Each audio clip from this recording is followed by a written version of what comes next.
Thank you all for coming. I really appreciate it. And with that, I'll just get going. Hi, I am Paige Nelson, and I'm from Rigby, Idaho. Today, let's talk about farmers, stigma, and potential. When I was 8 years old, my dad asked me to help him catch horses in the same exact pasture. Not always an easy task. As we rolled up to this gate with our trailer rattling behind, the horses perked their ears at us, but soon became disinterested. I scampered out of the pickup and readied myself. Years of pretend play had prepared me for this moment. I filled my lungs and let out the shrillest horse whinny I could muster. Their heads shot up. A horse whinnied. I nickered back. Another one started trotting towards me and then broke into a gallop. Soon the herd followed. Little did I know this moment, this calling a group to action, would shape my journey. Any good journey starts with a few end goals in mind. I want to be the best mother and wife I can be. Honestly, if I don't put most of my emphasis on this goal, nothing else really matters. So my promise to my family is, I will be present. Yes, I may show up late to parent-teacher conference having just pulled a baby calf. Or I may be waiting in the carpool line with a horse trailer full of cattle, but I will be there. As the current vice president of the Jefferson County Farm Bureau Board of Directors, I will become president. Additionally, I will serve on the AFBF Promotion and Education Committee. Ranch improvement is always top of mind and always in the works. Currently, I am in the process of cross-fencing my summer pastures. I believe this will allow me to increase my utilization, extend my grazing window, and increase my stocking rate. In addition to that, I'm seeing too many young cattle leave my herd too soon. So I'm using crossbreeding to increase my cow herd longevity. I serve as the vice president of the Rigby FFA Advisory Council. I oversee a top 10 nationally ranked program. In 2 years, I will replace the current president and be the president. After that, I will transition on to the alumni chapter leadership. I will wear out my life in the service of farmers and ranchers. I want to be a voice for agriculture in the state and the nation. Honestly, I don't want to be the next governor. I just want to be on his speed dial. I aim to improve and build farm professionals. And I also want to invest in the next generation, because without people to farm it, there is no farm. Throughout this presentation, I'm going to show you how I've been working to do that. In 1887, my great-great-grandfather rode up on a landscape with sagebrush taller than a man on horseback. He recognized the soil's potential, and he claimed it. 5 generations later, finds me still farming this same piece of land. I loved everything about being raised on a cow-calf ranch and a potato farm. My calendar revolved around my favorite events on the farm: spring branding, summer cattle drives, and fall spud harvest. When the track coach tried to recruit me, I had to laugh. Track season is calving season. I met my husband in college, and I knew he was the one, when on the first date, he complimented my cowboy boots and asked if I liked Angus cattle. 14 years later, we are teaching life lessons about hard work and responsibility to our 3 amazing kids, Sylvia, Lydia, and Court, on our working cattle ranch, and giving them what we believe is the best foundation possible. While others gravitate towards soil science or ag business at college, I love all of agriculture, and I want to be a voice for the community. So I pursued a minor in journalism with a major in animal science. One semester, beef reproduction lined up right before advanced journalism class. Oftentimes, I walked into class with manure stains on my pants and perfumed in ranch aroma. My city-bred classmates made a big deal out of giving me a wide buffer. To be fair, being in a journalism class with a bunch of future political correspondents wasn't my natural habitat. But their reaction to me was confusing. In my world, A little cow crap on your pants meant you put in a hard day's work that day. It was unbelievable how these kids couldn't understand. That manure landed on me while I flushed embryos out of an Angus cow ranked in the top 5% of the breed for average daily gain. One could argue that cow turd was a valuable piece of scientific evidence in support of the argument that cattle are twice as efficient today as they were 30 years ago. Okay, this was really cool stuff. But no, they didn't get it. For the first time in my life, I really felt rejected and alone for being myself and for loving what I loved. With a little time, I realized that if I was feeling this way, there certainly were others feeling the stigma of representing 2% of the population. Right then, I decided I would dedicate my life to empowering farmers. I would use my journalism to accelerate my voice, amplify my voice, and send messages the industry needed to hear. And I would use my leadership skills to build agriculture professionals. To have influence, in any industry, you must have credibility. The first question any good critical thinker will ask is, do you have skin in the game? Yes. As an employee on my parents' potato farm, cow-calf ranch, and Finnish feedlot, I work hard to ensure that my 5-generation farm is a viable option for my children to consider returning to one day. In 2019, my husband and I bought into his family operation. Now I oversee a 50-head cow-calf ranch. With a tighter calving window, we have been able to reduce our calving death loss by 12%. And with better management and the use of artificial insemination, we have been able to increase our calf weaning weights by 150%. This is the perfect day for me. This is a real day. In 2020, I launched ML Brand Beef, a direct-to-consumer freezer beef business. On average, I market about 50 head a year and bring in $150,000 to our business. I've learned that beef consumers, their understanding of our industry is quite interesting.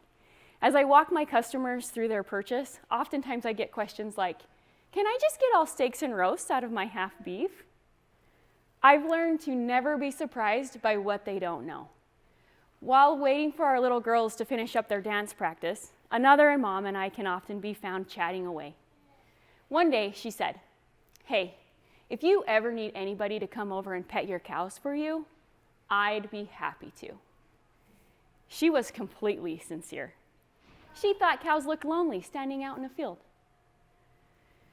Farm advocacy makes my heart beat, but advocacy is really just a fancy word until it becomes real. After a tragic school shooting at the middle school, these girls needed a farm horse therapy day. So you see, the magic of agriculture is that it can heal our sorrows and bring immense satisfaction into our lives. I get to see little faces light up when I host pony riding play dates.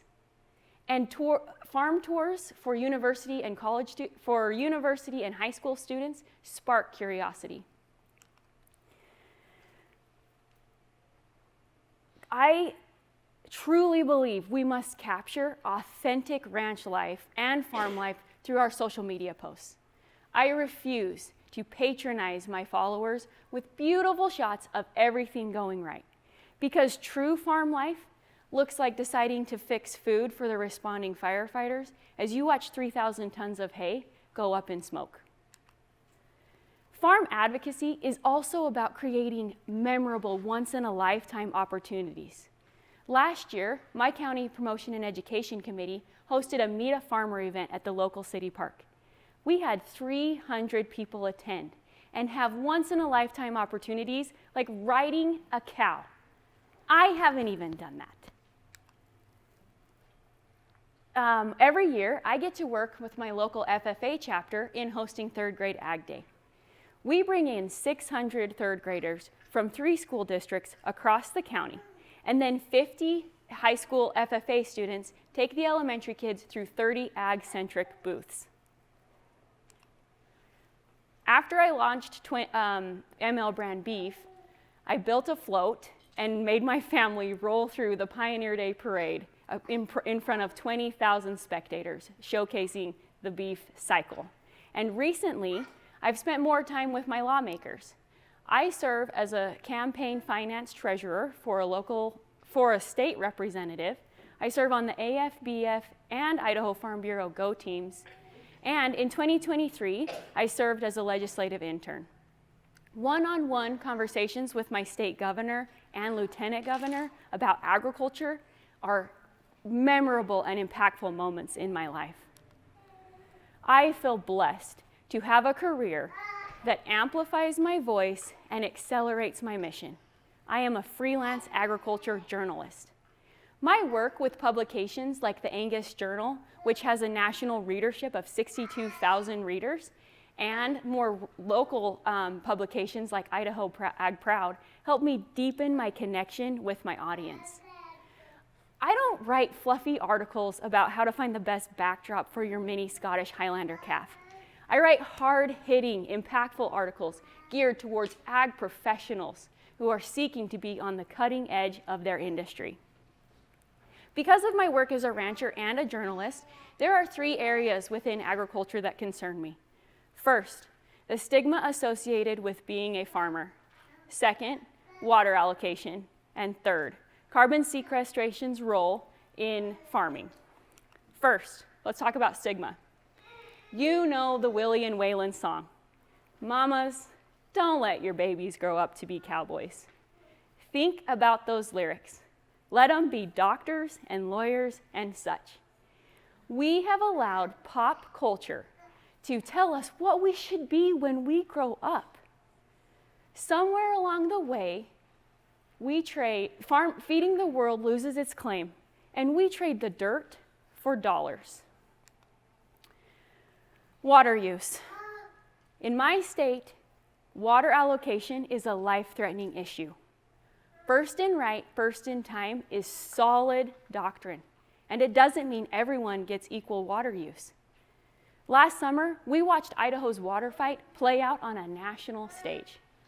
But we know life above ground depends on what's below, and a replenished aquifer facilitates a healthy ecosystem.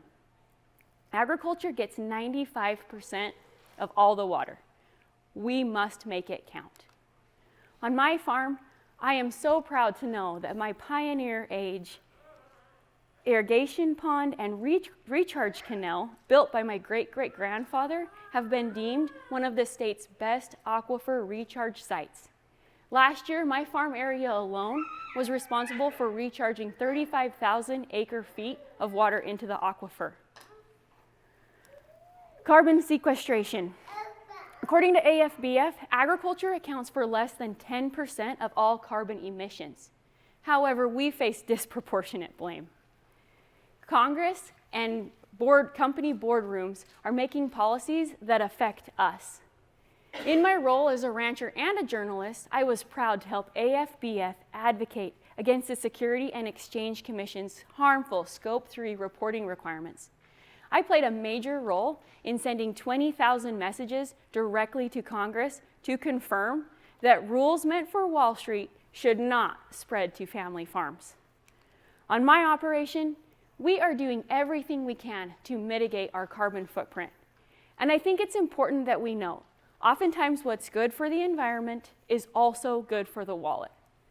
Everything we grow on our farm eventually comes back to us in one way or another. Our cattle are calved, fed, and finished on the same parcel of land. We grow all of our feed within a few miles of the ranch, and, my personal favorite, we trail our cattle with horses as much as possible. It doesn't get more green than actual horsepower. Using compost and spreading it on our potato fields helps develop more soil organic matter and protect those valuable carbon-capturing microbes. And I would be amiss if I did not recognize a Mother Nature superhero, the ruminant animal. Cattle grazing allows us to maintain thousands of acres of rangeland, one of the best carbon sinks available. So, farmers are solving the water crisis, and according to AFBF, carbon will soon be our next most valuable commodity. But neither of those success stories really matter in the long run if we don't address the stigma associated with being a farmer. We have to replace an aging population, and the only way we're going to do that is by investing in the next generation. The problem is, as soon as we become what we want to be when we grow up, we start apologizing for it. When have you ever heard a doctor say, I'm just a doctor? So why do we constantly say, I'm just a farmer? You see, the problem is, farmers don't see themselves in the same professional light as doctors do. But the truth is, farmers perform white-collar tasks every day. They just do it in dirty clothes. As a college student, I couldn't stand the thought of a valuable, bright ag kid growing up and becoming a white-collar professional and then regretting it someday. So I decided to replace my college's languishing Society of Animal Science with a new concept and a new mission. I called it the Cattlemen's Society.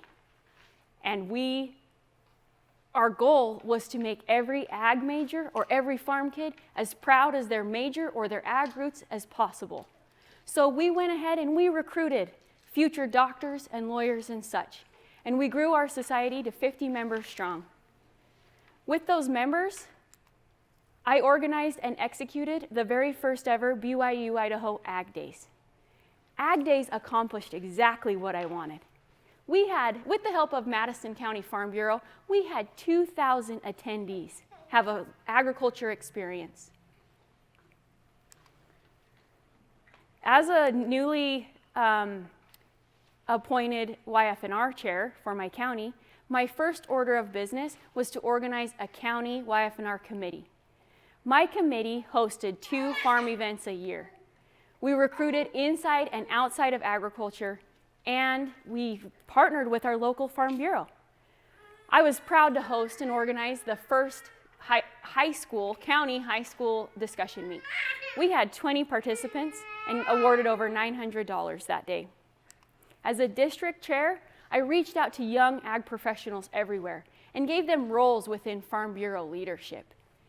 This built a legacy of success. Since my tenure as the district YF&R chair, my district has had 5 state discussion meet winners, 3 achiever winners, and now 3 excellence winners. A Farm Bureau, as well as on the AFBF level, we've had a discussion meet winner and a top 10 achiever finalist. These Farm Bureau winners exemplify that if you can win a competitive event in Farm Bureau, you start to believe that success is achievable elsewhere. As a state YF&R chair, vice chair, I helped revamp our annual leadership conference into a YF&R-led event. And I helped author a statewide directive for YF&R members that was called the Plan. The Plan directly enabled and amplified the ideas of YF&R. And now we have 2 YF&R age state legislators, as well as other YF&R members serving within elected positions and voluntary positions besides Farm Bureau. In 2022, I was appointed to the Strategic Review Committee for Farm Bureau, Idaho Farm Bureau. I was tasked with authoring new mission and vision statements for the Federation. Idaho Farm Bureau empowers Idaho agriculture. You really can't quantify the total impact that events like Cattlemen's Society, Ag Days, being the chair of the district really have. But you can recognize that the people involved in these programs and these leadership organizations begin to recognize that they can be professionals. For the kids, it's that they become the coolest on campus. They become the experts. For the farmers who serve in those leadership positions, they become decision makers and people that other people look up to. the more time I spend in leadership organizations like Farm Bureau, the more I'm beginning to see a mindset shift in the farmers that I work with. I'm rubbing shoulders with farmers who believe that they are ag professionals. These programs that I've highlighted here today, they've produced some lawyers, but they've also produced ag venture capital ranchers and a social media influencer with 70,000 followers. They've produced county presidents, state board members, AFBF leaders, and PAL program graduates. I am so relieved that I didn't let the stigma that I felt back in college in that ag journalism class stop me. I'm equally grateful that I had that experience because it helped me reach a potential that I, at the time, didn't think I was even capable of. I want to leave you with this thought. We aren't farmers because we couldn't do anything else. We are farmers because we wouldn't settle for anything less. Thank you.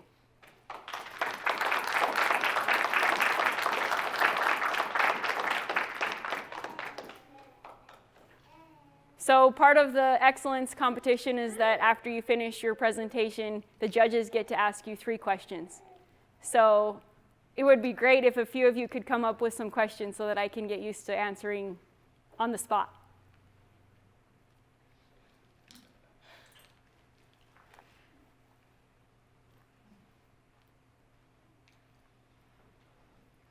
How would you encourage young women that look up to you to join and have their own path going forward? Oh, that's a great question. Thank you for asking that and recognizing that there are a lot of fewer women in organizations like Farm Bureau. And I think my path in Farm Bureau started with just my passion, just having a passion and finding my mission within Farm Bureau.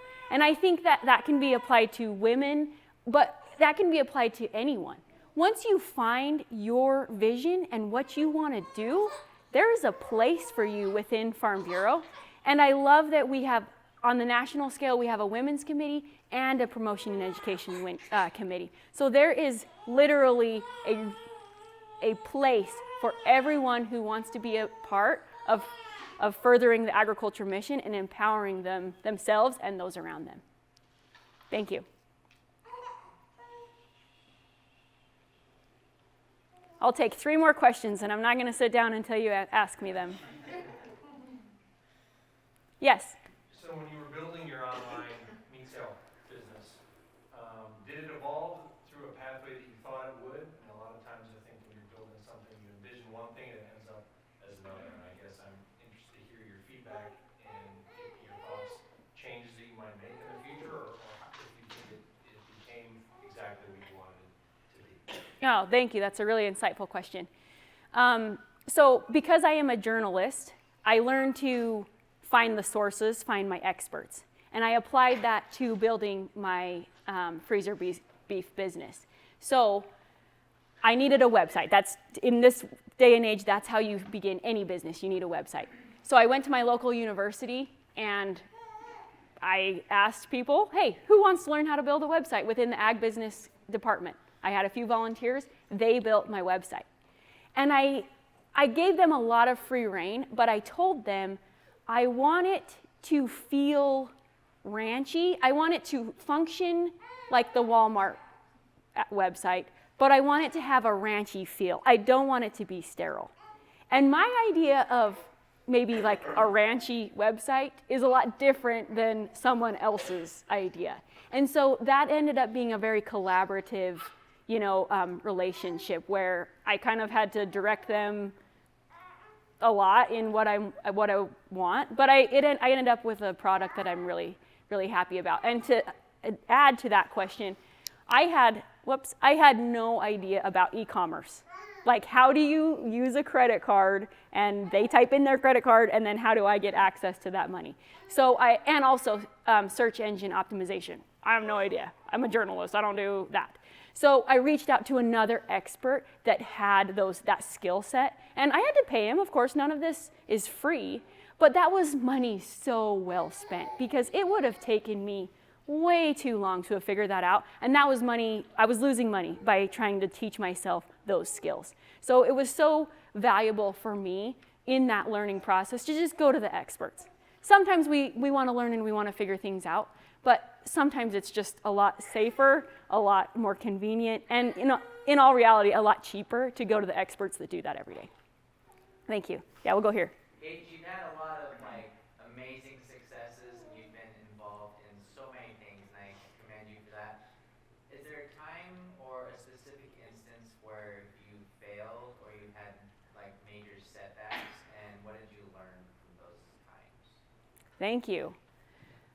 I'll give you an example most recently. I've been applying for this award for 3 years in a row now. And I've taken second place 2 of those years. And honestly, that was the greatest experience that I could have had because it's made me dig deep. And remember when I talked about writing fluffy articles? I don't like fluff, but when you don't have to try your hardest, that's what you end up with is fluff. When you dig deep and you find out, what is my real mission? And what are the major accomplishments that I've had? And what have I had to work so hard at? And sometimes those aren't surface level things. That's really when you look at your failures and you turn them into success stories. Thank you. Yes? I was going to ask, with your going to your direct-to-consumer model, how do you manage your supply chain? Because you're finishing your own, I'm assuming, are they grain finished? Mm-hmm. Okay, so how do you market it so that your product is consistent year-round? Because some animals, if you sell them earlier in the year, they're not going to be as finished as if you sell them when they get, just the longer you have them, the better they get. Yep. How do you manage your supplies your supply and demand kind of thing? Great question. Very, very pertinent to this crowd, right? So we bought interest in True West, and before we had True West, we had a contract with JBS in Utah.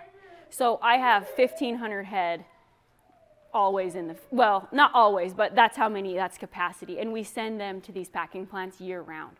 So the freezer beef business really fit in well where I already had that supply chain circle going, and when I have an order, I just take the animal that was going here and revert it over here. And I have to manage it a little bit because in our area, we're a pretty cyclical market, and so we get our calves in the fall, we put them on grass till fall feed until the snow covers it up, and then about January, we really start putting the pounds on them. Well, typically that means I start having stuff finish in, August, September, and throughout the fall. And that's it. That kind of matches consumer demand. A lot of people don't really want to fill their freezer in July if there's a 5-hour power outage, they're going to lose all their meat. So it works out nice that way. That was just kind of a lucky thing. But you do have a few people that February hits and their freezer's empty and they don't feel comfortable about their food storage situation. So they're looking for something to be finished. So that's where we're able to take our heifers, our replacement heifers that didn't catch or that just don't look good. We don't want to put them, into our cow herd. We're able to just kick those from the heifer development program into our feeder program and get those finished up. And then that kind of gets me through that dead season of February, March, April, May. And so it's nothing I've really done specifically. It's just kind of been figuring out how to make what we already have going for us even better. Thanks. Anybody else? Yes. So at the beginning you said one of your main goals is to be present and be a mother. So how has having your hands in all of the fires, and as your kids get older, it gets harder. So how have you been able to best, remain present during all of that? Oh, I love that question. Thank you so much. So I don't want to apologize for being a mother. Does that make sense?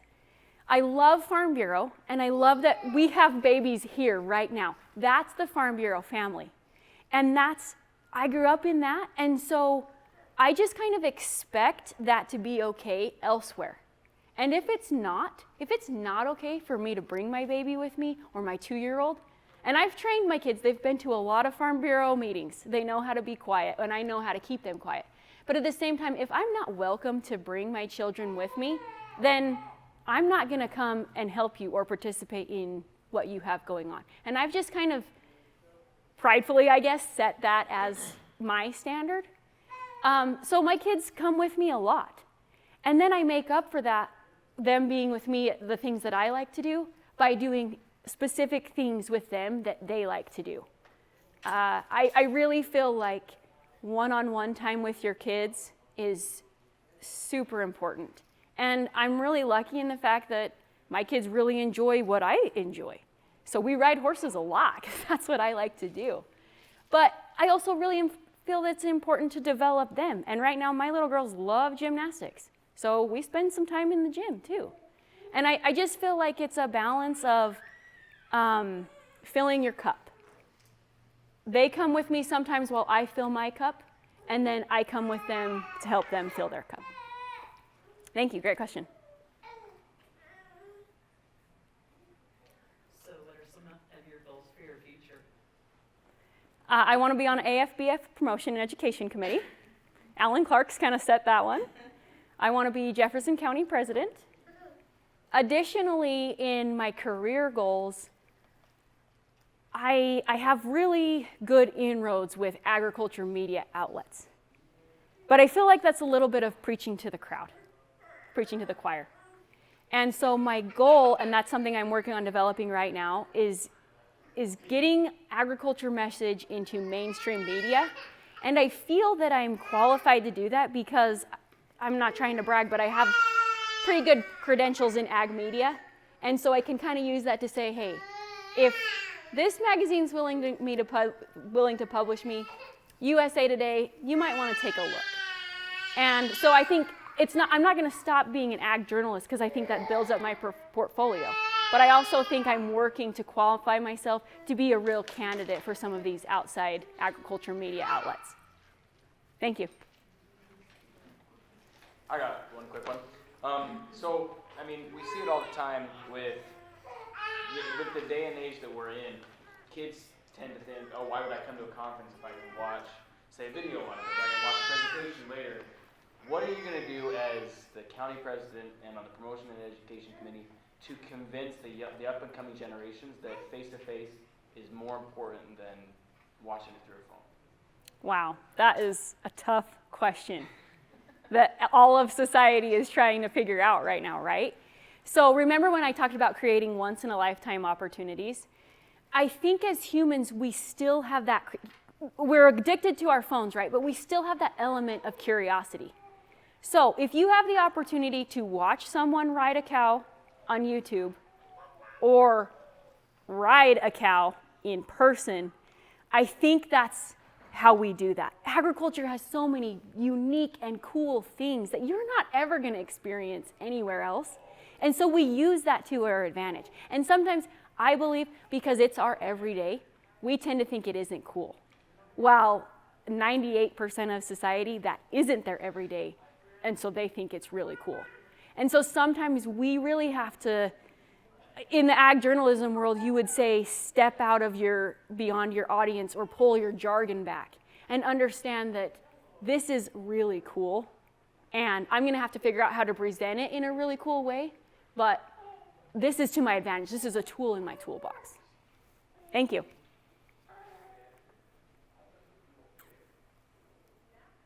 Okay, well, I would love to hear some feedback. What did you guys like? What did you not like? Come on, you got opinions. I just have a question. Did you pretty much memorize your whole script all the way through, or?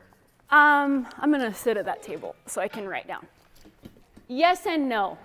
I have elements of it memorized, but I also don't want to come across as scripted. And that's something that I'm going to work on between now and nationals, is because I'm not scripted. Sometimes I spit or stumble over my words. I feel like I'm doing a lot. I'm like, oh my gosh, these poor people are having to listen to me. So yeah, I don't want to be scripted. And also I've written my script in a way that if I forget something, I can still circle back to it when I remember it. And I don't know if that's a good idea or not, but that's what I'm doing. So, do you feel like you are forcing yourself to talk slower than you normally would talk while you're giving your presentation? And the only reason I say that is having seen you give this presentation twice. You gave your presentation and then you were answering questions and your cadence was noticeably different. Okay. It sounds to me like maybe when you say you're stumbling, I wonder if you are forcing yourself to talk slower than you normally feel comfortable. That really could be true. Well, and honestly, it's almost like I'm forcing myself to speak faster because I have so much to get through. I actually was going to go the other way with that. Okay, that's interesting. I think you talk faster than, right now you're talking faster than you normally do. And if you're having to talk at a rate that is different than what you're comfortable, I think you're prone to possibly make mistakes because you keep telling yourself to slow down and take your time. Yeah. I think talking at a faster rate, as long as it's not excessively fast, does not mean that people aren't going to understand you. Okay. And I think if you feel more comfortable talking a little bit faster, Okay. that you can more fluidly deliver, I don't think that's a bad thing. And so when we are having conversation and you were answering questions right now, I had no problem following you, but you were definitely speaking faster than you were giving your presentation. So if you want to add a little bit of content Okay. to help you pick up your pace just a little bit to where you feel a little more comfortable and you're not constantly telling yourself to slow it down, that might help you. I love that. I love that because I'm also trying to I want to put in pauses because I want emphasis in certain places. And so I think I am doing that. Rather than being okay with just silence, I'm trying to talk slower to create the silence, and it's not really creating silence, it's just slowing me down. And then I can be more intentional about I'm going to let it sit on the real day picture for a little bit longer and let everybody really take in. He's shoveling. Is that how I'm interpreting that? Is that kind of what you're at? Okay. Your emphasis, I think, is fine, and I think doing a pause is appropriate. But I just want to tell you that you should move at a pace that you feel comfortable, and don't think if you're moving just a little bit faster, your audience is not going to follow. I think they'll do fine. Okay. Our normal conversational style is perfect. Okay. Thank you. Thank you for that.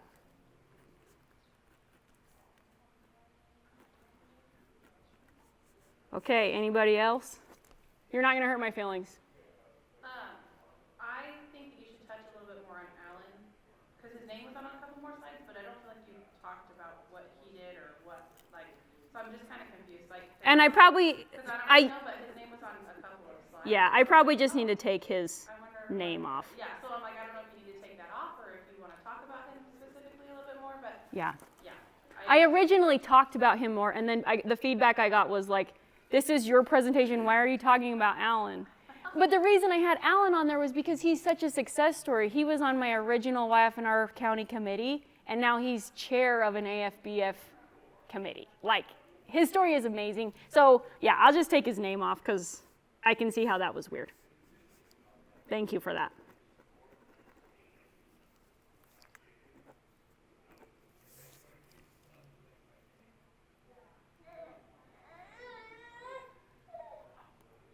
I originally had a line in there and I forgot to drop it today.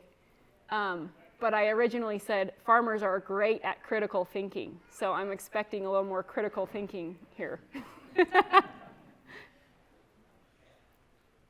favorite slide was the picture of the kid in the tractor. The close-up. Oh, that's my nephew. He's a sweet kid. Thank you. I love that one too. On that slide, I have kind of a lot of words popping up, and I wondered if that's distracting. What do you think, Ellie? Well, I was just going to say on that slide, I felt like... And I can go back to it. Yeah, and you might need me to bring it back up. There you go.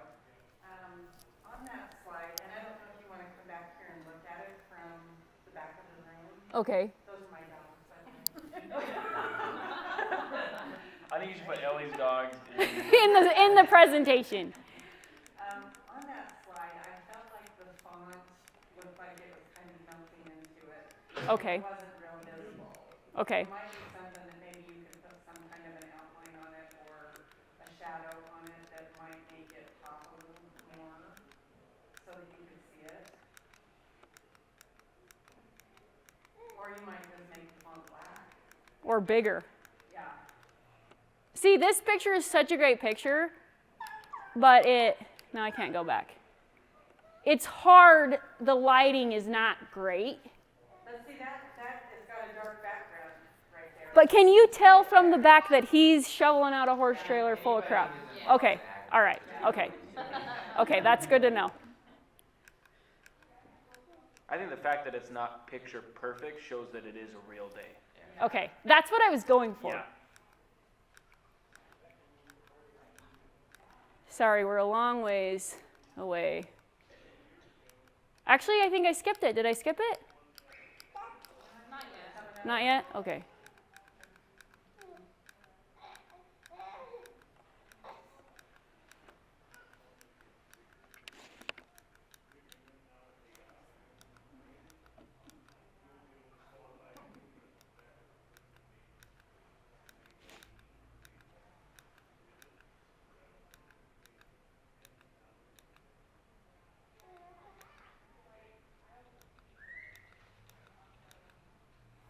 Okay, so here I have to, the way it's built, I click, I click, I click, and I click. See right here on where the red fender is. So maybe move it down Either into the that red. Or just make it a different color font or put a shadow behind it or something. Okay. And even these over here on the sides, if you look at it from back here, it's, Really hard to see. yeah. Or I think there's an option to put like black behind it a little Yeah. bit. Make it sort of contrast better. Yeah. A shadow behind Yeah. each letter, like an outline almost. I kind of struggle with the two different fonts, but that's just Yeah, yeah. That's because, I'll just be really honest with you, I had a graphic design artist build my PowerPoint, and then I was the one that decided to add the concern number 1. That's the not artistic person. So I'm sure she will fix that later. But thank you for pointing that out.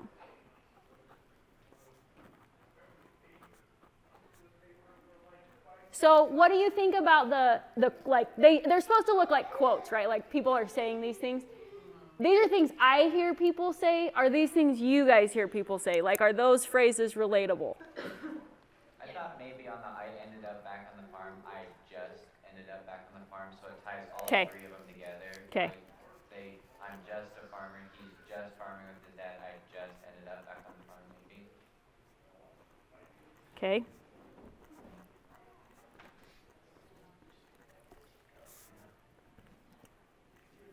On the previous ones, when you were talking about being published in different magazines, I might have just missed it. Did you put like a number of articles that you had published? Because I just think that might be kind of a cool thing to say. I've had over X amount of articles published, or Yeah, just put a number to I it. can add that. I have that in my application, but that's a great thing. Just at the bottom, maybe while they're flipping through. You might have said it. I don't say it. I say the readership that I kind of. But yeah, we could add that. That's a cool. Okay.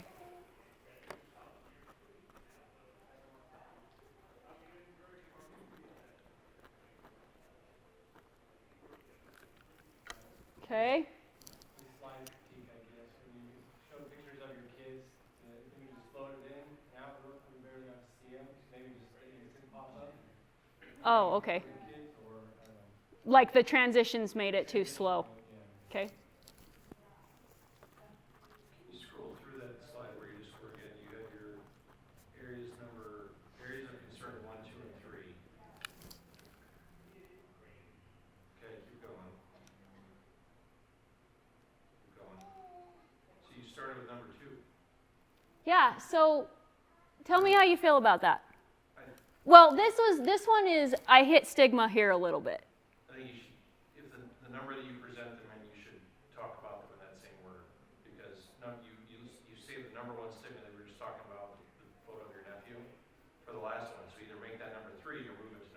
Okay, that's a good.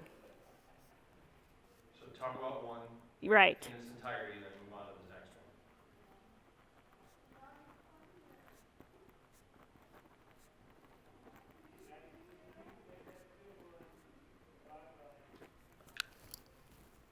I originally had them like that, but I like what you're saying is just because the one I talk about the most is stigma, I don't have to make that the number one. Well, and the other thing is if you go back to the photo with your nephew. Let's see, I think that's this one. You have areas of concern. If you go, keep going. So keep going through there. So concern number 2, I'm not sure if it's necessary that you have to spell out concern number 1, concern Okay. number 2, and concern number 3. I think you can just you presented them in that original slide. Number 1, either don't number them, but go in order, or just say it's number 1. I think you don't have to spell it out each time we get the 3 that you're talking about and hit them one after another. Okay. So I think you were talking about, you said you added that after the fact Yeah. because the font was different. I'm not sure you need that, but if you want to just simplify that down, you don't have to spell it all out. Concern number 1, stigma. Concern number 2. What about just stigma? Yes. Carbon, Yep. water. Okay. And if you wanted to go backwards, because if you wanted to talk about, whatever slide your nephew is. Oh, If you yeah, wanted to spend the most time talking about that, you could go 3, 2, 1, and then spend the most time talking about. Oh, I don't know why I'm pointing at that. So here's what I appreciate this conversation that we're having. I originally went straight to water. Here we go. Because obviously my emphasis is stigma. But then I got some feedback like, you need to touch on stigma, you need to tease stigma, if you will, go to water, go to carbon, and then circle back to stigma as like a repetition type idea. So I'm kind of hearing from you guys, don't do that, hit water, hit carbon, end with stigma, which is how I originally had it, and then I redid it. I think it's fine to circle back to it, but the way your slides read right now, it's like you're presenting it for the first time at the end. So talk about it, say what you need to, and then bring it all together. I think you can do that with a slide that doesn't actually have to state that to stigma. Okay. So I think that's fine to kind of bring it all together, but I think keep it in order, you can simplify it, and then you can have maybe add another photo in there or something to represent the confluence of all of them. Yeah, okay. Well, I think you could, like what you said, touch with the stigma, because there's a stigma about all 3 of these things Right. that outsiders believe. Even people, like, especially with the water, there was people involved in ag in other states making videos and talking about Idaho water that really had no idea what was happening. So you could touch the stigma on all of those and then emphasize that why aren't we looking at it, that our jobs are just as important as doctor and lawyer type thing. I like that idea. Because you're exactly right.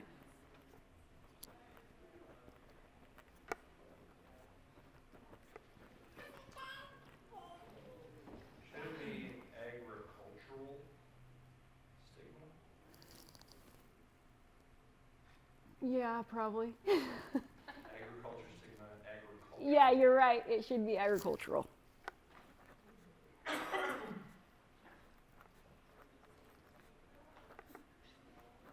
This is why we're doing this. This is great.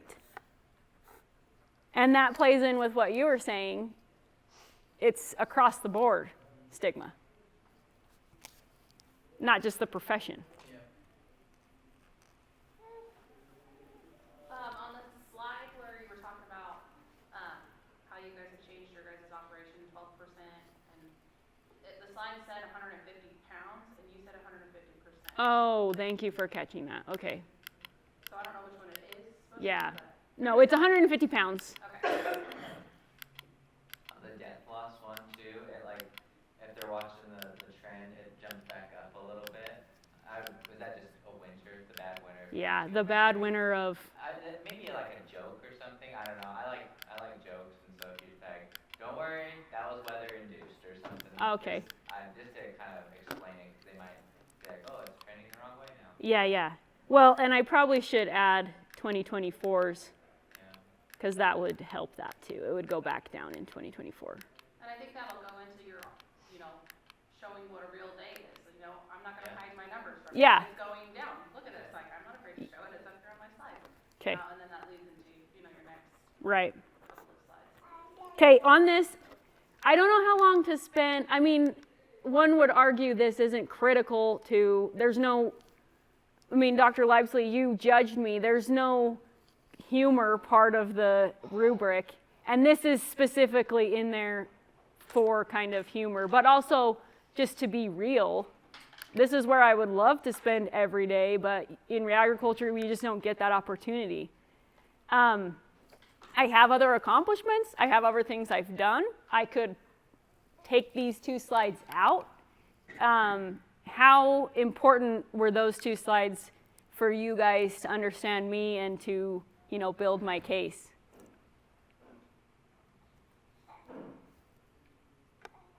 From a media standpoint, I think it shows, it helps me connect with you more. Okay. A little bit. It shows a little bit more vulnerability of not every day is, sunshine, walking cows. I don't know, but that's my standpoint. And I think You it could ties. add a little more context to each slide, speak some more context if you want. Okay. But your line was, I dreamed for this perfect day, but This is what a real day looks like. Yeah. I think it's fine. Okay. I think it ties good into the haystack burning down later too, though. Okay. Crap happens, and people need to know that. Mm-hmm. Okay, good.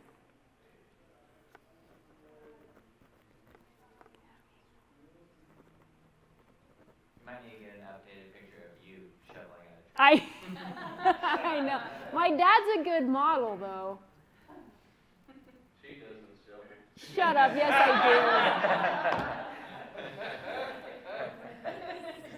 do. No one asked your opinion. So I grew up, our vet was our vet, and then while I was at college, he became a professor at my college. And the first day of class, he walks in, and I'm sitting there in the front row, and he goes, "Paige, this is the first time I've seen you without crap all over your face." I'm like, well, this is a great way. We're going to have a great experience this semester, aren't we? It would mean more if it was me. You're right. It's fine. You can throw some better lighting in when you go to shoot it. Yeah. Maybe you can have your husband replace some spots. Yeah, exactly. We can have a little fight before. And should I keep going through? And then if you guys have anything to say about one of them, you can just shout out. That work?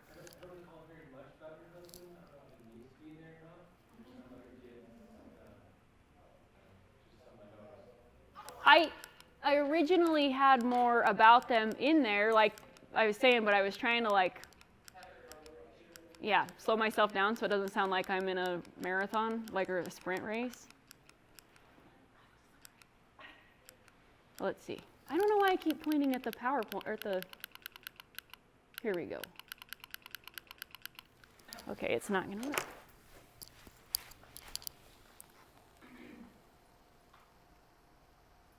Yeah, so kind of right here I get some family. So you're saying you would like a little bit more about the family? No, we're doing this.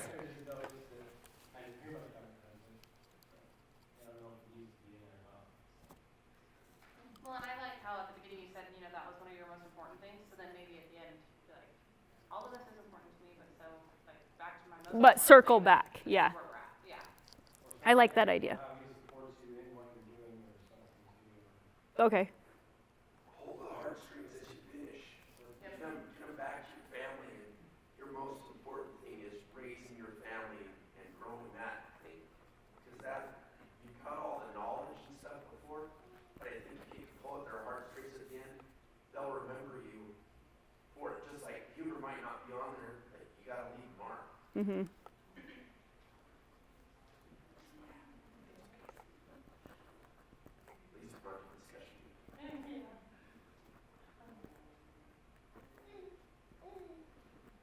Okay.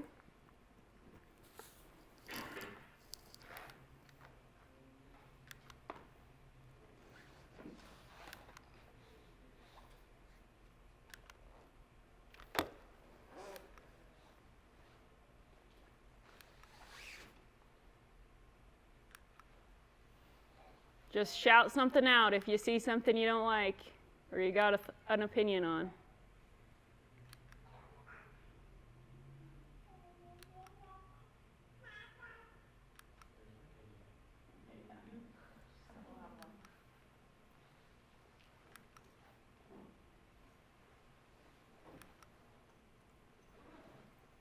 Thank you for coming. Thank you, you did a great job. Thank you.